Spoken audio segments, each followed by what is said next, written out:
Taqwa, what I understand as the fear of Allah or the being aware of Allah. Could you explain this concept, the concept of taqwa, so the viewers will be able to take maximum benefit from that information, that they could fast better? As far as taqwa is concerned, just to give an example, taqwa is like if you are walking in a very narrow lane, which has got a lot of thorns. There are plants and creepers and trees with a lot of thorns. And you walk in that narrow lane, trying to prevent your clothes from getting stuck in the thorn and getting torn. So how well you do that, that is an action of taqwa.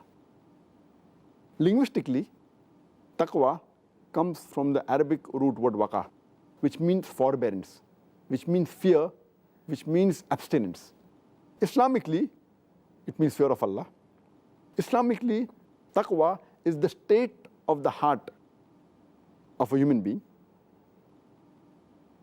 and the consciousness of Allah subhanahu wa ta'ala. The consciousness of His presence and of His knowledge, which makes him do the righteous deeds. And it prevents him from doing things which are haram and makes him pious. That is the reason taqwa, if you translate one word, people translate as God consciousness or Allah's consciousness. It's translated as piety, it's translated as righteousness, in short. And taqwa, actually, as the beloved Prophet said, it is a shield. And taqwa is a shield which prevents you from the hellfire, and it prevents you from the punishment of Allah subhanahu wa ta'ala. And there are various verses of the Quran which speak about taqwa. Allah says in the Quran, in Surah Al-Imran, chapter number 3, verse number 102, Ya ayyuhal lazina amanu, O you who believe, have taqwa of Allah subhanahu wa ta'ala, and die not except in the state of Islam.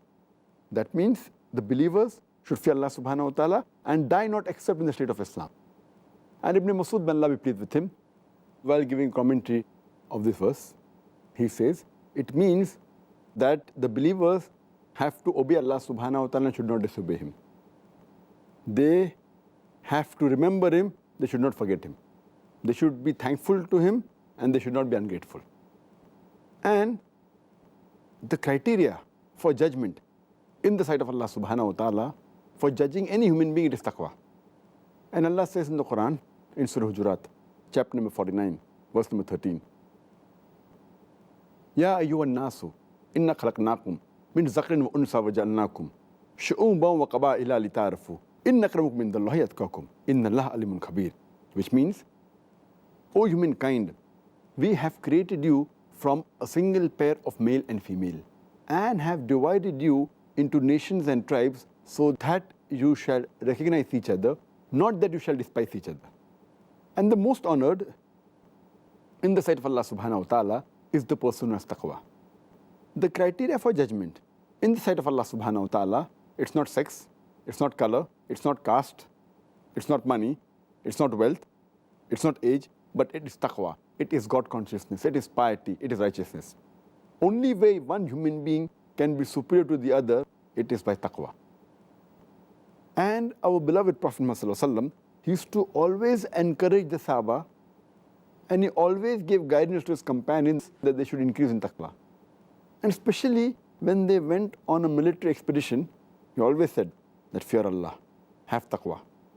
And that was followed later on by the Sahabas in giving advice, and the Khulfa Rashidin. And we also have a hadith of Hazrat Umar, may Allah be pleased with him. He told his son Abdullah, may Allah be pleased with him, that have taqwa and fear Allah. And he said, you fear Allah and He will protect you. Have taqwa of Allah and He will protect you. And he further said that if you give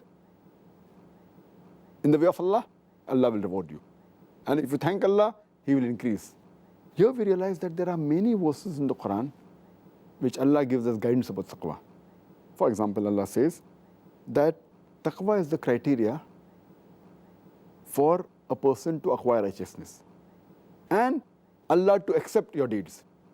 Allah says in the Quran in Surah Ahzab, chapter number 33, verse number 70 and 71, Ya ayyuhallazina amanu, O you believe, have taqwa of Allah, fear Allah, and those who obey Allah and His Messenger, they are the people who will achieve a great reward, would have reached a higher achievement. And Allah gives a similar message in Surah Ma'idah, chapter number 5, verse number 27, where Allah says that Allah subhanahu wa ta'ala accepts the acts of those who are muttaqoon, those who fear Allah. That means Allah subhanahu wa ta'ala accepts the deeds of the people who have taqwa. Point number 2, those people who have taqwa, they gain the pleasure and love of Allah subhanahu wa ta'ala. As Allah says in Surah Hujurat, chapter 49, verse number 13, that the most honorable in the sight of Allah is the person who has taqwa. Allah says in the Quran, in Surah Al-Imran, chapter number 3, verse number 76, whoever fulfills his pledge and has taqwa in Allah subhanahu wa ta'ala, indeed, Allah loves those who are muttaqoon. Allah loves those who have taqwa. The third point as far as taqwa is concerned, Allah says in the Quran, that because of taqwa, Allah subhanahu wa ta'ala forgives your sins and He increases your reward. Allah says in the Quran, in Surah Talaq, chapter number 65, verse number 5, that anyone who fulfills his duty and has taqwa, Allah subhanahu wa ta'ala forgives his sins, He remits his sins and increases his reward. The fourth point mentioned in the Quran regarding taqwa is, those who have taqwa, Allah keeps them on the straight path and prevents them from deviation.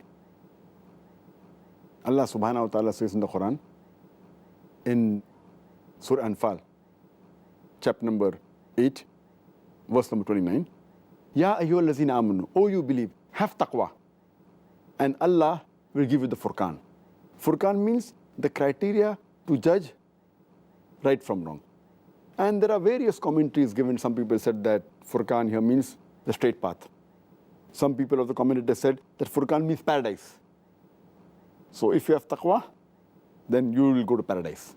Further, it's mentioned in the Quran.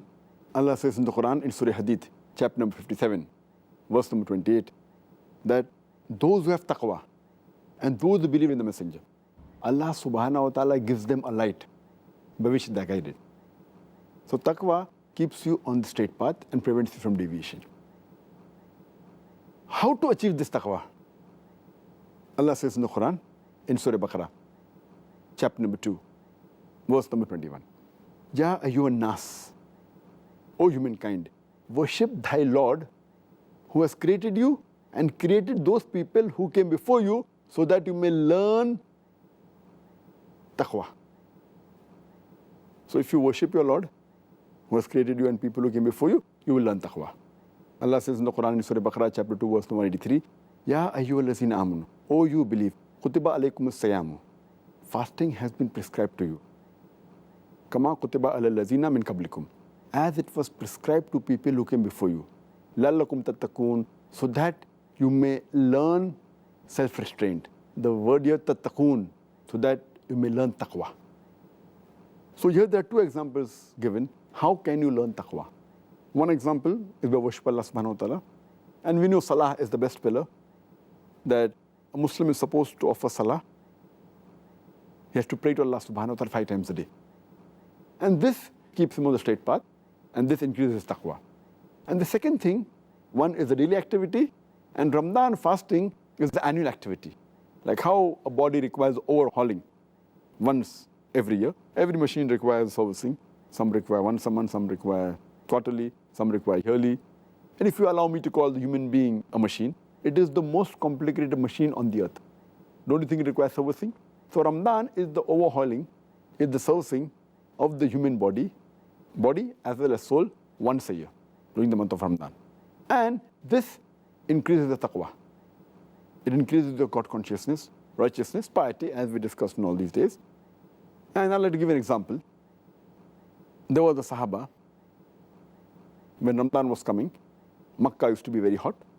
So he is traveling towards Taif, just a couple of days before Ramadan. And there's a Bedouin who's traveling the opposite direction from Taif to Makkah. So this Sahaba asked him that, aren't you afraid of the heat in Makkah during Ramadan. So he says, I am running away from the hellfire. So that was his taqwa. So that gives an example of taqwa. Who is most righteous? Allah says in Surah Hajj, chapter number 22, verse number 32, whoever honors the symbols of Allah subhanahu wa ta'ala, he is the person who has taqwa. Allah further says in Surah Baqarah, chapter number 2, verse number 204, that you may be dazzled with some people's speech, and they may swear by Allah subhanahu wa ta'ala that the heart is clean. But Allah knows that these people, they are vicious enemies of humankind. Allah says in the Quran, talking about awliyas, the friends of Allah subhanahu wa ta'ala. Allah says in Surah Yunus, chapter number 10, verse number 62 and 63, that those people who have taqwa are the people who are awliyas of Allah subhanahu wa ta'ala. Awliya means a friend of Allah subhanahu wa ta'ala. That means those people who have taqwa, who fear Allah subhanahu wa ta'ala and love Allah subhanahu wa ta'ala, these are the people who are awliyas of Allah subhanahu wa ta'ala. Allah further says in Surah Anfal, chapter number 8, verse number 34, Allah says, but most of them realize not. So these are the few verses and many other verses which Allah subhanahu wa ta'ala speaks about taqwa in the Quran.